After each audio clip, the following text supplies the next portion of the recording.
오늘은 부활의 능력이라는 제목으로 하나님의 말씀 증거하도록 하겠습니다. 오늘은 세 가지 포인트로 보도록 하겠습니다. 겉으로 볼 때는 안식의 능력, 또 하나는 목격자가 아니라 증인이 되어야 된다. 그리고 세 번째는 우리가 열심만 가지고 되는 것이 아니라 말씀을 기억해야 된다. 그게 신앙의 본질이다. 그래서 이걸 동사로 말한다고 그러면 멈추라, 사랑하라, 기억하라. 오늘 멈추라, 사랑하라, 기억하라. 이것이 부활절을 맞이하는 하나님 백성들에게 주시는 주님의 음성으로 받으실 수 있기를 소망합니다. 차례대로 살펴보도록 하겠습니다. 첫 번째는 멈출 때 주님께서 일하신다는 것입니다. 오늘 본문을 보니까 이 안식에 대해서 강조하고 있습니다. 23장 제일 마지막에 보니까 계명을 따라 안식일에 쉬더라. 그러니까 아무것도 한 일이 없었습니다. 그런데 우리가 안식일에 맡기니까, 우리가 멈추니까 하나님이 일하시는 것입니다. 하나님께서 어떤 일을 하셨는가? 예수님을 다시 살리시고 죽음의 세력을 다 물리치시고 이 모든 일을 하나님께서 하셨다는 것입니다. 그러니까 우리가 멈출 때 오히려 일이 되는 겁니다. 그래서 오늘 먼저 첫 번째는요, 이 안식이 주는 메시지가 중요하다고 생각을 합니다. 계속해서 우리도요, 하나님께 맡기는 연습을 해야 됩니다. 요게벳의 노래라는 찬양이 있습니다. 그 찬양의 가사를 보니까요, 부모가 그 자녀 모세를 붙들고 만약에 있었으면 모세는 죽었습니다. 그런데 갈대 상자에 담아서 하나님께 맡깁니다. 그랬더니 살아나게 되었습니다. 예수님께서도 하신 일이요, 자기 몸을 하나님께 맡겼습니다. 죽음에 맡기니까 하나님이 다시 살리신 줄로 믿습니다. 우리의 삶도 마찬가지입니다. 그러므로 첫 번째, 우리가 해야 될 일이 무엇인가? 멈추는 겁니다. 그리고 안식의 능력을 붙들라는 것입니다. 그때 하나님께서요, 우리 인생의 많은 열매들을 거두게 하실 줄로 믿습니다. 우리 살아온 인생을요, 쭉 한번 돌이켜 보시기를 바랍니다. 내가 애쓰고 열심으로 노력해서 얻은 것보다도요, 그냥 맡겼을 때 이루어진 일들이요, 훨씬 더 많습니다. 내 인생에 정말 중요한 일들은요, 다 맡길 때 하나님이 하셨습니다. 신명기 6장 10절과 11절 말씀에 내가 건축하지 아니한 크고 아름다운 성읍을 얻게 하시며 내가 채우지 아니한 아름다운 물건이 가득한 집을 얻게 하시며 내가 파지 아니한 우물을 차지하게 하시며 내가 심지 아니한 포도원과 감람나무를 차지하게 하사. 이게 다 무슨 이야기인가 하면 하나님께 맡길 때 하나님께서 은혜로 주시고 복으로 주시는 것입니다. 창세기 2장 1절에서 3절에요, 안식의 중요한 의미가 나옵니다. 안식은 맡기는 것이다, 쉬는 것이다. 그러면 완성이 되고 하나님께서 복 주시고 그날은 거룩한 날이라는 겁니다. 그래서 세상에서요, 제일 바보가 어떤 사람인가 하면 안식도 없이 예배도 없이 맡기는 것도 없이 그냥 계속 삽질하는 인생입니다. 그런 걸 전도서에서는 뭐라고 말씀하는가 하면 헛되고 헛되니 모든 것이 헛되도다. 그러니까 우리가 뭘 배워야 되는가? 우리 삶 전체를 하나님께 맡기는 훈련을 해야 된다는 겁니다. 부활은 맡길 때요, 부활이 되는 겁니다. 우리 성도님들, 내 삶의 모든 것, 죽음조차도 주님께 맡길 수 있는 인생들이 되실 수 있기를 소망합니다. 나는 예수 그리스도를 믿기 때문에 부활이요 생명 되신 예수님께서 부활의 첫 열매가 되셨듯이 나도 부활과 생명을 누리게 되는 줄로 믿습니다. 그래서요, 다 맡기는 겁니다. 그럴 때 죄를 이기고 심판을 이기고 천국 백성이 되는 겁니다. 이 땅에서도 마찬가지입니다. 주님께 맡길 때 일이 이루어지게 된다는 겁니다. 그래서 부활의 능력을 믿는 사람들은 뭘 해야 되는가? 맡기는 겁니다. 하나님께 맡기면 하나님이 일하신다. 오늘 부활의 아침 이 메시지를 꼭 붙드실 수 있기를 소망합니다. 주일날 예배도 마찬가지죠. 우리가 세상에서 일하는 거 다 멈추고요. 약해지는 겁니다. 죽는 겁니다. 맡기는 겁니다. 그러면 그때 주님이 일하셔서 우리를 회복시키시고 살리시고 은혜 부어주시는 줄로 믿습니다. 우리가 내가 계속해서 열심히 뛰어다니면 내가 뭘 하는 줄을 압니다. 내가 막 열심히 뛰었습니다. 아침부터 저녁까지 열심히 일하고 월말이다, 연말이다, 마감일이다. 그래서 일이 잘 됐습니다. 그러면 우리가 어떤 생각을 하는가 하면 내가 열심히 일하니까 일이 되는구나. 그래서 하나님께서 일하시는다는 걸 잘 깨닫지를 못합니다. 그런데 우리 인생 가운데요, 때로는 몸이 아프고 일이 되는 게 하나도 없습니다. 그래서 아무것도 못하고 그냥 주님 불쌍히 여겨 주십시오. 그런데 일이 됩니다. 그러면 그 사람은 뭘 고백하겠습니까? 맡겼더니 하나님이 일하시는구나. 그래서 내 힘으로 안 돼서 하나님께 맡길 때 하나님께서 일하신다는 걸 체험하고요. 그 인생이 완전히 바뀌게 되는 겁니다. 그런데 내가 다 했다고 그러면요, 우리 인간이 참 약합니다. 내가 위대하고 내가 뛰어나다, 그렇게 생각을 한다는 겁니다. 그래서 우리가 오늘 부활절 첫 번째 메시지, 멈출 때 하나님이 일하신다. 그래서 우리 성도님들 잘 맡기실 수 있기를 바랍니다. 멈추고 의지하고 맡기는 주의 종들 되시기를 소망합니다. 우리는 내 인생이요, 내가 뛰는 거 아닙니다. 멈추고 맡길 때 하나님이 일하시는 줄로 믿습니다. 오늘도 이렇게 멈추면서요, 예배하고 기도하고 우리가 전도하면 내가 나를 위해서 뛰지 않을 때 오히려 하나님께서 나를 위해서 일하신다는 겁니다. 예수님이 멈추고 맡기셨을 때 하나님께서 일하셔서 부활을 체험하게 하셨던 것처럼 우리도 멈추고 맡길 때 부활의 능력을 체험하는 주의 종들이 다 되시기를 소망합니다. 두 번째는 부활의 증인이 여자였다는 겁니다. 여기서는 목격자와 증인이 다르다는 겁니다. 목격자와 증인의 차이가 무엇인가 하면 사랑이라는 겁니다. 사랑이 있느냐, 사랑이 없느냐, 그 차이입니다. 24장 1절에서 3절을 보니까 안식 후 첫날 새벽에 이 여자들이 그 준비한 향품을 가지고 무덤에 가서, 준비한 향품을 가지고 왜 무덤에 갔을까요? 당시에 시체가 썩는 냄새가 날까 봐요. 무덤에다가 향품을 집어넣었습니다. 그런데 아마 이 아리마대 요셉이 준비를 바빠가지고 다 못했던 것 같습니다. 그런데 여자분들이요, 남자가 챙기지 못하는 걸 꼼꼼하게 세밀하게 잘 챙깁니다.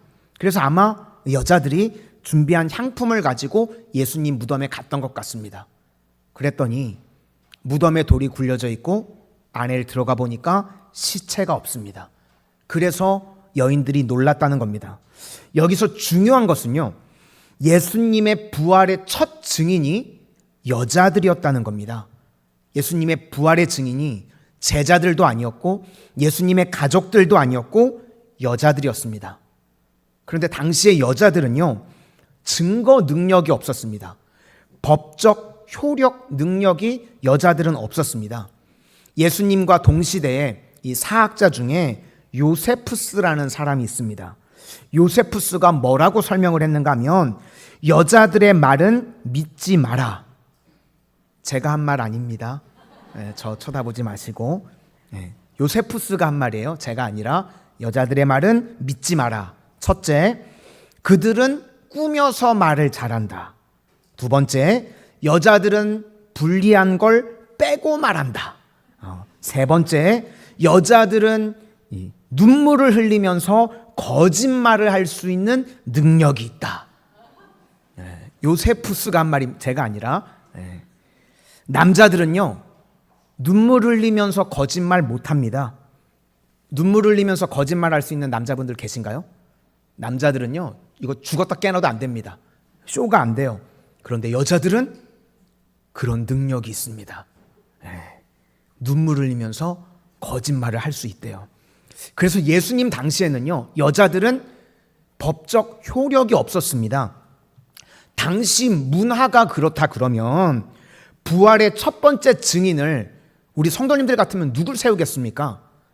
남자 아니면 뭐 공신력이 있거나 믿음 있는 사람을 첫 번째 증인으로 세우고 싶죠. 그런데 첫 번째 증인이 여자였다는 겁니다. 왜 그렇죠?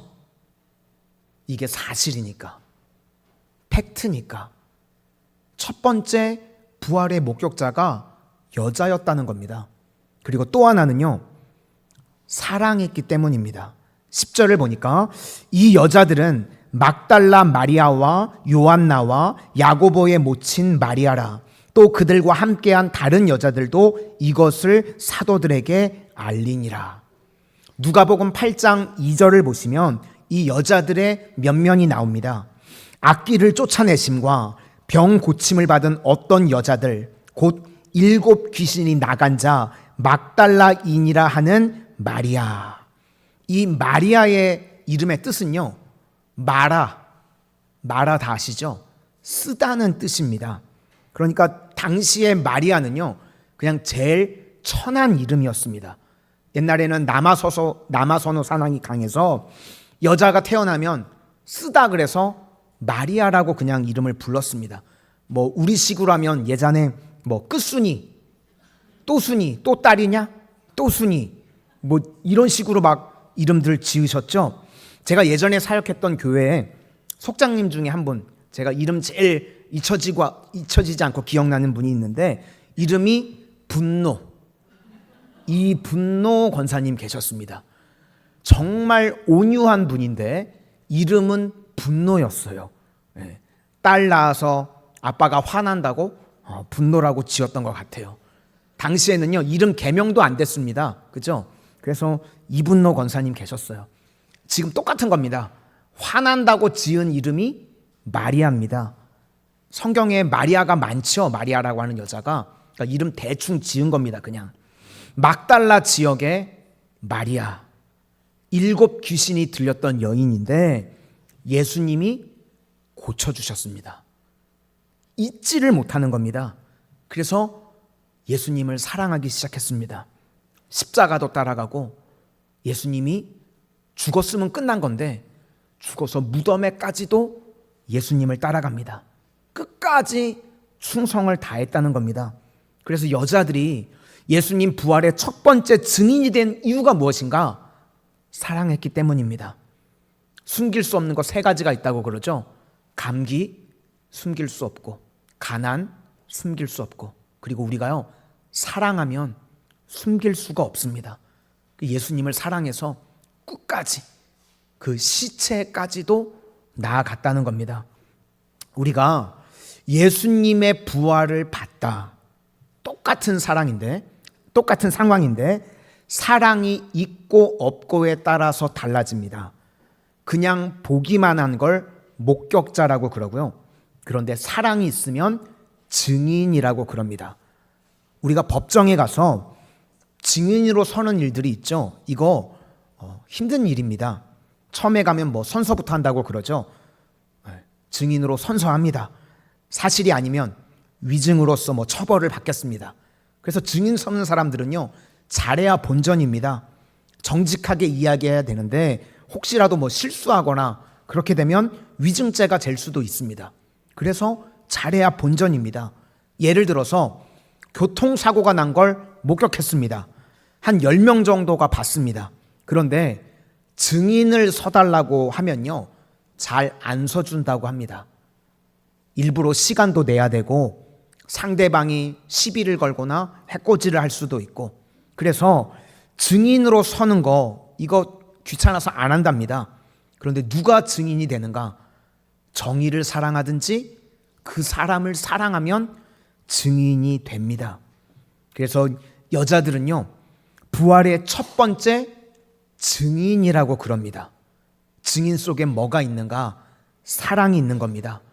그 안에 사랑이 들어가 있는 겁니다. 우리도 그렇습니다. 예수님께 은혜도 받고 다 압니다. 그런데 사랑이 빠지면 보기는 받는데 목격자 되는 겁니다. 너희는 주의 목격자가 되라. 이런 말씀은 한 구절도 없고요. 주의 증인이 되라. 증인은 사랑이 있어야 됩니다. 어느 정도 사랑인가? 순교할 정도의 사랑입니다.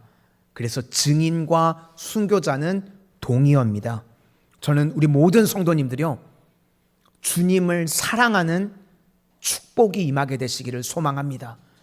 그것만큼 더 큰 복이 없습니다. 우리가 주님을 사랑해야 증인이 되는 겁니다. 예수님으로 가득 차기 때문에요, 건들기만 해도 예수님을 증거하게 되는 겁니다. 그래서 예수님께 쓰임받는 사람은 누구인가?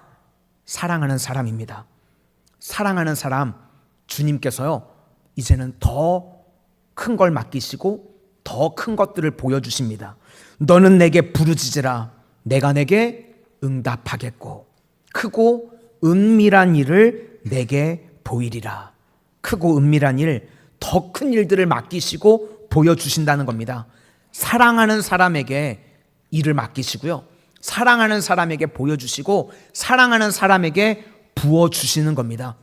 우리가 주님 충만하게 사랑하면요, 주님이 우리에게 더 주십니다. 더 은혜 부어주십니다. 예수님 뜨겁게 사랑하면 멸시천대 십자가는 제가 지고 가오리다.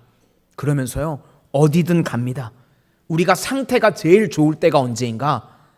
예수님 사랑할 때.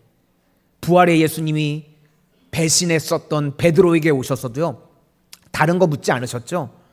네가 나를 사랑하느냐? 사랑하는지 물어보셨습니다. 예수님 사랑하면요, 증인이 됩니다. 저는 우리 모든 성도님들이 뜨겁게 예수님을 사랑하실 수 있기를 소망합니다. 그게 복된 교회고요, 그게 참 성도라는 것입니다. 이 여자들의 특징은 마음이 가난했습니다. 그리고 받은 바 은혜가 있고 믿음이 굳건했습니다. 그게 예수님께 쓰임받는 사람들의 특징입니다. 뭐 세상에서 잘 나가고 위대하고 그런 사람 쓰신 게 아니라 평범해도 예수님 사랑하면 주님께서 그 사람을 통해서 놀라운 일들을 이루시는 줄로 믿습니다. 우리 성도님들, 부활의 아침, 누구보다도 예수님을 뜨겁게 사랑해서 주님 앞에 귀하게 쓰임받는 증인들 되시기를 소망합니다.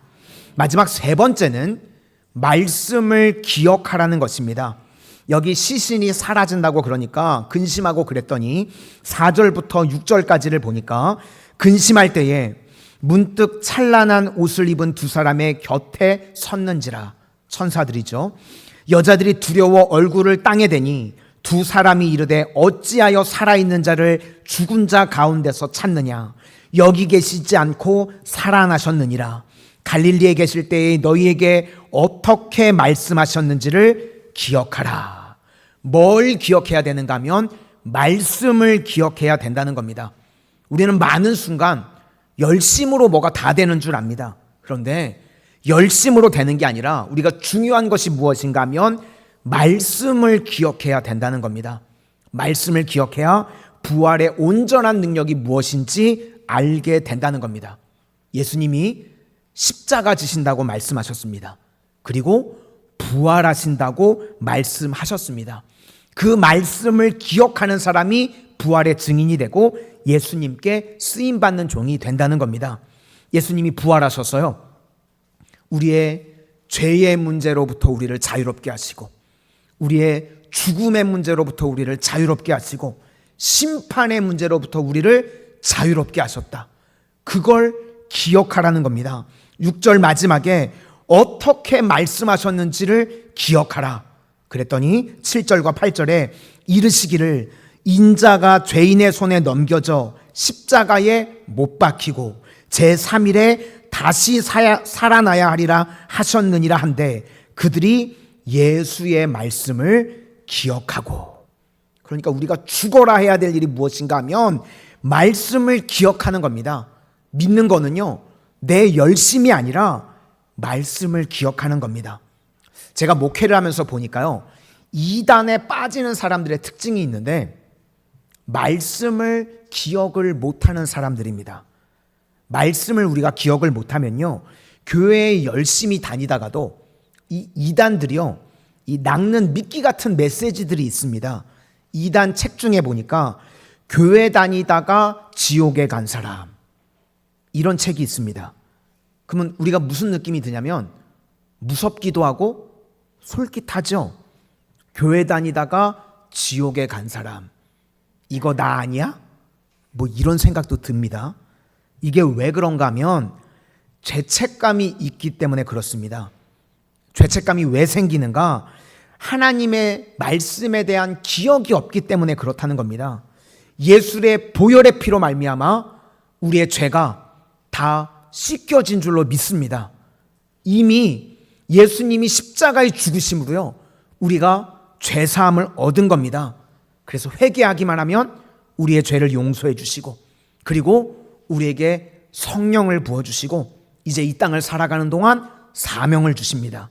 이 확신 가운데 놓이면요, 이단의 소리에 넘어가질 않는 겁니다.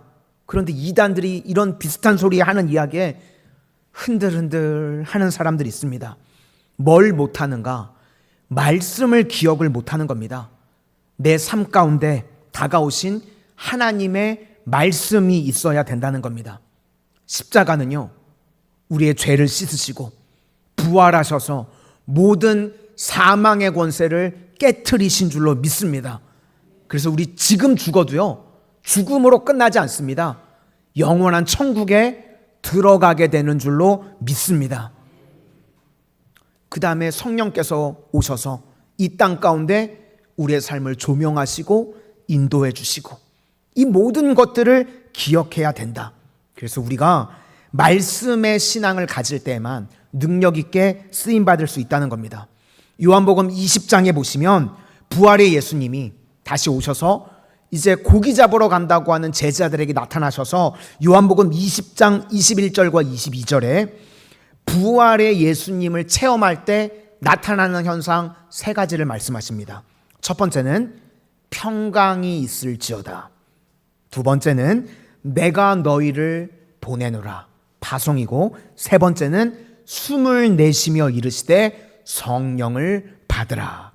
그러니까 부활의 예수님을 믿는 사람은 세 가지가 임하게 된다는 겁니다. 첫째, 예수님을 영접하니까 내게 평강이 임할지어다. 부활의 예수님이 함께 하신다는 거, 나와 동행하신다는 걸 믿으면요, 더 이상 불안하지 않습니다. 두렵지 않습니다. 교회 다니다가 지옥에 간다, 이런 말에요, 걸려 넘어지지 않습니다. 나는 죄인이지만 예수님의 십자가의 은혜로 구원받았다, 죄 씻음 받았다, 평강의 은혜가 임하게 된다는 겁니다. 우리 성도님들, 예수님의 십자가와 부활을 다 믿으십니까? 그런데 평강이 없다 그러면 그건 사실 믿지 않는 겁니다. 십자가와 부활의 믿음이 있으면 평강의 은혜가 임하게 된다. 평강이 있을지어다. 예수님께서 우리에게요, 두려워하라, 불안해하라, 그렇게 말씀하지 않으셨습니다. 평강이 있을지어다. 이게 부활의 예수님을 믿는 자들의 모습, 또 은혜가 임하는 모습이라는 겁니다. 두 번째로, 아버지께서 나를 보내신 것 같이 나도 너희를 보내노라.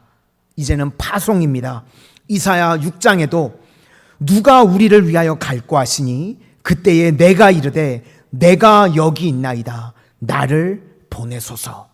이제 부활의 능력을 가지고 우리가 사명을 가지고 세상에 나가는 겁니다. 그리고 세 번째 내용은 성령 받으라. 내 힘으로 우리는 살면 안 되고요, 성령의 능력으로 무장하는 것, 그때 능력 있게 쓰임받게 된다는 겁니다. 우리 성도님들 다 부활의 신앙을 가지실 수 있길 소망합니다. 이건 실제적인 능력입니다. 부활의 신앙을 믿으면 부활의 예수님께서 나와 함께 하시기 때문에 더 이상 흔들리지 않습니다. 그래서 우리가요, 안식할 수 있습니다. 멈출 수 있고요. 맡길 수 있습니다. 그러면 은혜 가운데 일이 됩니다. 내가 맡길 때 주가 일하십니다. 오늘도 우리 성도님들 삶에 어떤 문제가 있든지 내가 애쓰고 노력하는 게 아니라 멈추고 맡기실 수 있기를 소망합니다. 그러면 주가 일하십니다. 예수님께서 죽음을 맡겼더니 하나님께서 일하셔서 사망 권세를 다 깨트리시고 부활의 능력을 주셨습니다. 우리도 멈추고 맡길 때 부활의 능력이 임하게 될 줄로 믿습니다. 두 번째는 똑같은 경험을 해도 목격자와 증인이 다릅니다. 누가 증인이 되는가? 사랑하면 증인이 됩니다. 저는 우리 교회, 우리 모든 성도님들이 누구보다도 어떤 교회보다도 예수님을 뜨겁게 사랑하는 증인들이 되실 수 있기를 소망합니다. 마지막, 우리의 신앙이 뭘 해야 되는가? 기억해야 됩니다. 말씀 기억하고 그 말씀 붙들고 나아갈 때 세상에서의 모든 유혹을 물리치고 최종 승리하는 주의 종들이 다 되실 줄로 믿습니다.